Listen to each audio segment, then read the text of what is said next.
बिस्मिल्लाहिर्रहमानिर्रहीम अस्सलाम वालेकुम, वेलकम टू माय चैनल। दोस्तों, आज मैं आपके साथ शेयर करूंगा असली खालिस दूध से बना हुआ खोया।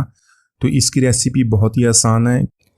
वैसे तो खोया या मावा बाज़ार से भी मिल जाता है, लेकिन अक्सर आपको उसकी खालिस ना होने की शिकायत रहती है। तो आज हम इसको इतनी आसानी से बनाएंगे कि आप हमेशा इसको घर पे बनाएंगे और बहुत ही कम पैसों से। 1 लीटर दूध हम इस्तेमाल करेंगे, उससे तकरीबन हमारा 200 ग्राम खोया बन जाएगा। तो चलिए इसको बनाना शुरू करते हैं। तो यहाँ पर हमने 1 लीटर दूध ऐड कर दिया है। इसको हम सबसे पहले बॉयल कर लेंगे। तो बॉयल करने के लिए जो हम फ्लेम है उसको मीडियम पे रखेंगे। मीडियम फ्लेम पे इसको बॉयल कर लेंगे, साथ साथ हम चम्मच को भी हिलाते रहेंगे। तो इंशाल्लाह जो आज हम खोया बनाएंगे बिल्कुल खालिस खोया बनाएंगे। इसमें किसी किस्म का मैदा या ऑयल या घी का इस्तेमाल नहीं करेंगे।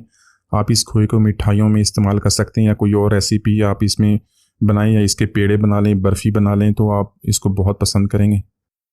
यहाँ पर दूध को हम तब तक बॉयल करेंगे जब इसकी क्वांटिटी आधी रह जाए।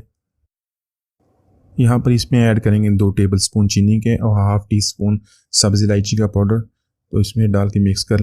वैसे तो खोया बनाना बहुत आसान है, लेकिन इसको बनाते हुए थोड़ा सा टाइम लग जाता है और इसको मसलसल चम्मच से कंट्रोल करना पड़ता है। इसकी जो साइडें हैं उनको भी हमें साफ़ करनी पड़ती है और नीचे से भी इसको साफ़ करना पड़ता है, ताकि जो हमारा दूध है वो नीचे से लग ना जाए।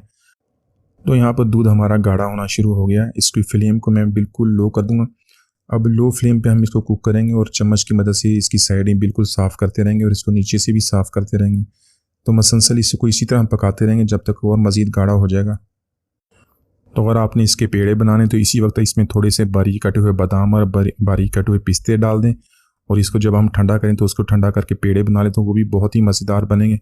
तो मैं यहाँ पे नहीं डालूँ क्योंकि मैंने इसको दूसरी रेसिपी के लिए इस्तेमाल करना। तो आप इसी को इस तरह गाढ़ा करते रहें, तो इंशाल्लाह ये 5 से 10 मिनट में और मज़ीद गाढ़ा हो जाएगा। तो यहाँ पे लो फ्लेम पे तकरीबन इसको पकाते हुए 10 मिनट हो गए और माशाल्लाह काफ़ी गाढ़ा हो गया। तो अभी जब इसको हम ठंडा करें तो ठंडा हो गया और भी गाढ़ा हो जाएगा। तो इसकी फ्लेम को हम बंद कर देंगे और इसको रूम टेम्परेचर पे ठंडा होने देंगे। तो माशाल्लाह बहुत ही मज़ेदार खालिस खोया हमारा बहुत ही आसानी से हमने बना लिया है। तो इसको प्लेट में निकाल लेते हैं और इसको 10 मिनट के लिए ठंडा होने के लिए रख देंगे। आप इसको बेशक फ्रिज में रखते हैं या इसको रूम टेम्परेचर पर रखते हैं, तो ठंडा होने के बाद ये और गाढ़ा हो जाएगा। तो इसको आप पेड़े बना लें या इसको बर्फ़ी में या अपनी स्वीट डिशेज़ में इस्तेमाल करें, यकीनन आपको बहुत पसंद आएगा। तो मिलते हैं अगली वीडियो तक, इजाज़त दीजिए, अल्लाह हाफिज़।